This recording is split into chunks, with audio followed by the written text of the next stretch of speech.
Hello, it's Father Samuel Hakeem in Chicago with a word of hope for Saturday of the octave of Easter. While we've been celebrating the Easter day for the past 7 days, tomorrow we'll round out that 8-long octave day of Easter. Such an important day that liturgically we pause time and stay in that Easter Sunday mode for the entire week. And as we've walked through this week in the Gospel, we've heard the appearance narratives of Jesus appearing to his disciples. Really beautiful stories of mixes of fear, yet joy, of trying to make sense of the fact that he has risen from the dead. But here on the second to last day of the octave, we hear the account from Mark's Gospel, which is sort of a summary of everything we've heard. As tends to be the case in Mark's much shorter gospel, it's kind of short and, dare I say, even a little blunt.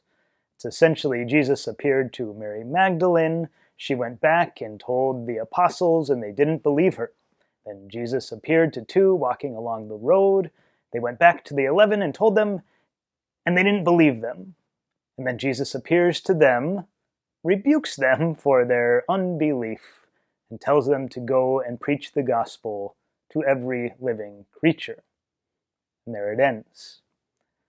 It's interesting how this one focuses on the unbelief of the apostles, that they were told by credible witnesses that Jesus indeed had risen from the dead, just as he said he would, and yet they don't believe, and yet they doubt, and Jesus rebukes them for their lack of faith. We live in a society where evidence is so important. We're not quick to assent to belief in anything, but sometimes that same idea can creep into our faith, that unless I see this with my own eyes, I'm not going to believe. We'll hear that from Thomas tomorrow in the Gospel. In fact, unless I see him with my own eyes, I will not believe. And yet, if we're stuck in that mode, there's very little that we can do when it comes to growing in our faith. Because after all, our faith comes from what is heard, comes from the testimony of others. That our own personal faith can grow and be inspired by the examples of those who came before us. Not just our parents or grandparents or just a few generations ago, but we have 2,000 years of belief to lean on.